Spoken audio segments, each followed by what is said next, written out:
Russell Wilson was let's ride. Let's ride. Geno Smith, let's rise, and then fall, and then rise again. Just like Jesus. Geno Smith is Jesus. It is 2022, and the Seattle Seahawks were supposed to be one of the worst teams in the NFL. They were supposed to be on the first leg of a complete and total rebuild. They were supposed to be tanking for one of the best QBs in the 2023 draft. But after 7 weeks, the Seahawks are sitting alone atop the NFC West. They nailed the first draft of their supposed rebuild, retained the right players, and found an identity that might just land them in the playoffs. And they finally got the 2 first-round draft picks back that they gave up for safety Jamal Adams, who is on IR this season. Oh yeah, and they've got this guy named Geno Smith, a 10th-year journeyman quarterback who just so happens to be 3rd in passer rating behind Josh Allen and Patrick Mahomes. So who the hell is this guy, and where did he come from? Well, we're about to find out. Open up wide, because I'm going balls deep into Geno Smith.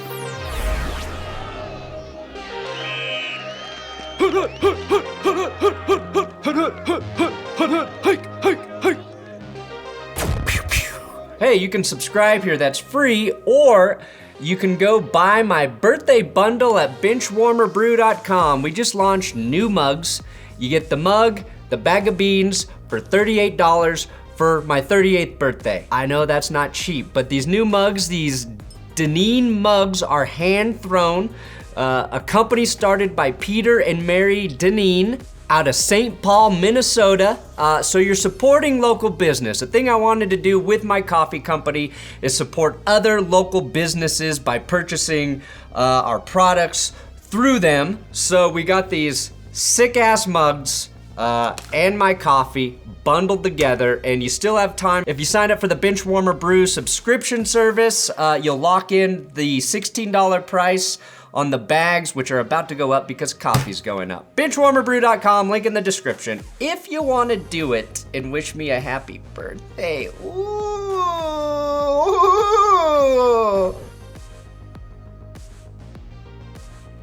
Now, I recently saw Chiefs tight end Travis Kelce talk about the first time he ever saw Geno Smith throw a football back in high school, and thought we should start there. When we both went on a recruiting visit to West Virginia, and he was just dotting it, and the way the ball was coming out his hand was like... You were at a recruitment camp with Geno at West Virginia? At West Virginia as a quarterback, and I thought I was going to go there, and Rich Rod was going to offer me a scholarship because of what he saw in that 7-on-7 of me. I walked out of there empty-handed, and Geno Smith walked out of there with an offer to West Virginia. The legend of Geno Smith, though, truly began in October 2012 as the number 9 West Virginia Mountaineers faced the 25th ranked Baylor Bears. Smith was a senior out of Miramar, Florida, and he was ready to have the game of his career. With the eyes of the nation upon him, Geno Smith balled the hell out. You cannot throw the deep ball any better than Geno Smith. He completed 45 of 51 passes for 656 yards and 8 touchdowns spread across future NFL receivers like Stedman Bailey and Tavon Austin. The Mountaineers won 70-33 over their Big 12 rivals, and Geno Smith was now squarely on the NFL's radar. Geno threw 8 touchdowns in a game, which, yes, is more than my Broncos have thrown all season. Anyway, his stock was at an all-time high, but following a win against the Texas Longhorns a week later, the Mountaineers fell apart and lost 5 straight games after starting the year undefeated. Geno, well, he was in the running to become a top 10 draft pick, maybe even number 1 overall in the quarterback light draft of 2013, but things started to come unglued during the offseason. Geno went to the combine and, in the words of CBS Sports, failed to wow during his passing drills. He showed plenty of arm talent, but not enough in the way of ball placement, according to scouts. Well, maybe they should have asked Travis Kelce for his scouting report. Just for fun, though, I would like to point out that CBS Sports article praised Tyler Wilson and Tyler Bray as the best quarterbacks at the 2013 Combine. Sounds like the kind of article a real Tyler would write. There has never been a good Tyler play NFL quarterback, has there?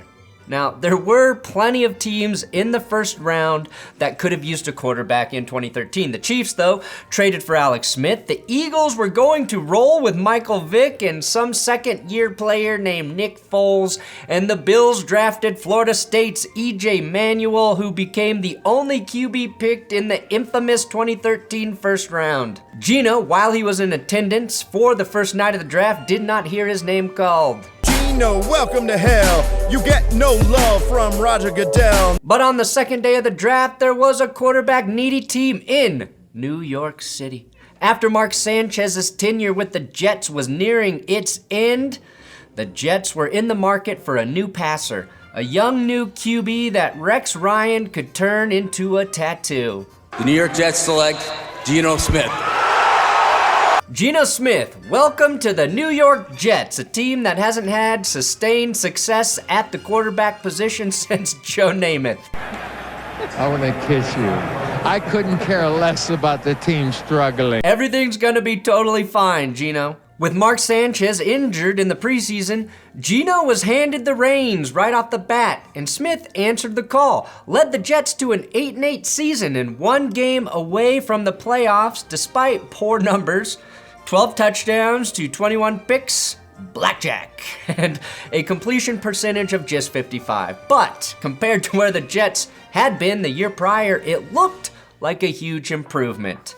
Unfortunately, that team was a house of cards. The 2013 Jets were outscored by 97 points, despite winning half of their games, a good sign that they'd fall back to earth a year later, which is exactly what they did. 2014 was, by any measure, a disaster for the Jets. Rex Ryan had already cleared out his office. It ended Rex Ryan's tenure that began with 2 AFC title game appearances.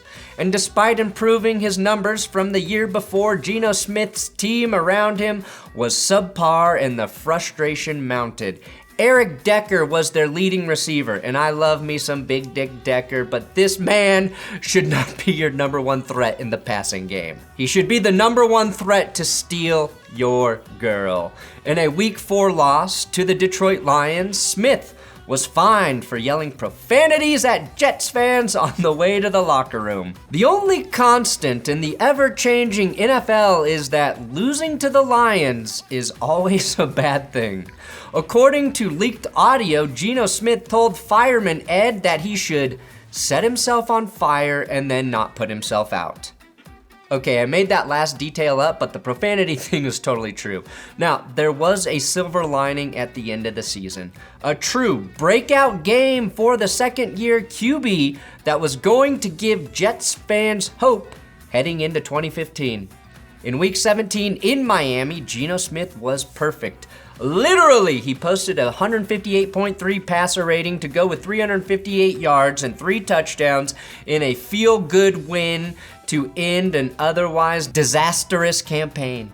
Geno was the starter heading into 2015 with momentum on his side. This was going to be his year. He had Brandon Marshall now to pair with male model Eric Decker on the outside, a strong running game with young running back Chris Ivory, who was about to have a great season, and a stout defense led by first-year head coach Todd Bowles. And the Jets finished 10-6, but not because of Geno. Geno spent 2015 on the sideline because of this. Geno Smith is out 6 to 10 weeks with a broken jaw. That as a result, as Todd Bowles has just said, of a sucker punch from one of his teammates, and that player has been released. Now, Geno had allegedly stiffed Ike Impali to the tune of $600 on a plane ticket and then told him, "You're not going to do anything about it." And those were his last words before getting punched directly in the face. That's why Rex Ryan jokingly said this about Geno Smith on the Pat McAfee show earlier this year. Shout out to my guy Geno Smith. All right? Yes, I know he's got a chin like a marshmallow, but Geno Smith came out on fire. That ended what was, by all accounts, a great training camp for Geno Smith. While Geno's jaw was healing, Ryan Fitzpatrick asserted himself as QB1 for the Jets and put together the best season, at least statistically, in franchise history. It is a bit fitting, though, that Ryan Fitzmagic resurrected his journeyman career by starting one for Geno Smith. Maybe one day a retired Geno Smith will be called a racist for saying Arch Manning is a pocket passer on an NFL post-game show. Now, Smith made one appearance during the season and looked pretty good, but it was clear that Fitzmagic was their guy, and the Jets proved that when they gave Fitz a new contract. Now, Geno had a chance to win the job back in Week 7 of the 2016 season when Ryan Fitzpatrick began to fall apart. But Smith tore his ACL in his first game back, ending not only his season but his career with the Jets. That means a sucker punch to the face and a torn ACL forced Geno into a backup role just as he was poised to possibly play his best football in the NFL. From 2015 through 2021, a full 7 seasons, Geno Smith made just 5 starts. Smith was behind 3 of the most durable quarterbacks we've ever seen: Eli Manning, Phillip Rivers, and yes, Russell Wilson, who didn't miss a start until 2021. Now, behind Eli, Geno did, for just a week, become the starter with the Giants in 2017 when Ben McAdoo, in controversial fashion, benched Eli Manning after 210 consecutive starts. Thought it's best to give Geno the start, and I'll back him up. I'll be a good teammate. That was an important outing, actually, as Smith became the first black quarterback to start a game in Giants history, meaning a black QB had now started at least one game for all 32 teams. The Giants lost, though, and Eli got his job back a week later, and Ben McAdoo stopped slicking his hair back. Now, we all know how well Geno is playing in 2022 for the Seahawks. He's been one of the best quarterbacks in football, and it doesn't look like a fluke either. But Smith owes a lot of that to being able to sit and learn from those 7 years behind some really good starting QBs. Remember, Geno started immediately for the Jets as a second-round rookie QB. Tell me how many second-round rookies at quarterback start immediately, and tell me how many of them looked good. Or maybe just ask Geno Smith's current backup, Drew Lock. This was Geno addressing that very situation. He said, "I know I might have struggled out of the gate in pro football." And this is Geno to Peter King this season. "That's just the reality of the NFL. Sometimes they give up on you fast. The numbers at the beginning of my career are kind of skewed if you ask me. If you look at Peyton Manning, if you just judge his rookie season, you'd never think Peyton Manning would have become what he became. Steve Young too, Troy Aikman, the list goes on and on. Just gotta have patience with young quarterbacks. You gotta find the right young quarterbacks with the right mentality who are gonna continue to work and have a great attitude about the game and the struggle." That was a long quote. And Geno definitely struggled a lot early. Some of it because of circumstance, and some of it from his own doing. There's no doubt about it. But you have to give him credit for wandering through the desert and finally finding himself in the right situation. An oasis in Seattle. I'm not convinced, though, that the Seahawks knew what they had in Geno Smith, or else I don't think they would have asked for Drew Lock and pretended Drew Lock was a potential starter for them. But you have to give them credit for rolling with Geno in week 1 when no one else saw the upside. Thank God they didn't know exactly what they had with Geno, because they might have asked the Broncos for someone like Pat Surtain, and they might have given it to Seattle. When Geno Smith and the Seahawks beat Russell Wilson and the Broncos in week 1, Geno Smith said after the game, "They wrote me off. I ain't right back, though. That's the problem. I ain't right back. Let's go." And that's a great quote. It's a sick burn. Now, had someone like Rob Gronkowski said that, I would have assumed he didn't write back because of illiteracy, you know? Is blacking out the same thing as getting concussed? But through the first 7 games of the season, Geno Smith has completed 73% of his passes, which is insane, accounted for 12 touchdowns, and thrown just 3 interceptions. The Seahawks actually used their first rounder they got from Denver and supported Geno with tackle Charles Cross out of Mississippi State, who has not allowed a sack since week 4. They also paired him with another tackle, Abe Lucas, out of nearby Washington State, who's graded out as the 14th best tackle in terms of pass block win rate. Again, that's as a rookie. The NFL's pretty hilarious when you think about it. Russell Wilson's biggest gripe about being in Seattle was his protection up front, and the Seahawks finally figured that out. But only because they traded away Russell Wilson were they able to fix it. So funny.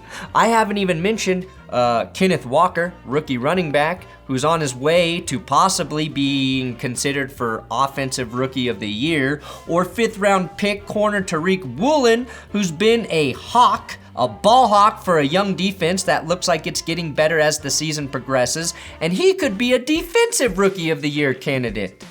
I don't know if the Seahawks will stick with Geno Smith in the long term, but right now he's playing at a top 10 level. And watching other teams is even harder. Look at this, what a play. What a drive. What a play. Was that a jump pass? The Seahawks will have the ammo to get a quarterback in the upcoming draft. Hell, if the Broncos keep losing, they might not need to even trade up to get one. All I ask is that the next time Geno Smith is in a prayer circle, he prays that Russell Wilson cooks again. Pray for me, Geno. Pray for me, please. And don't forget, BenchwarmerBrew.com, my birthday bundle is live from October 27 today to the 30th.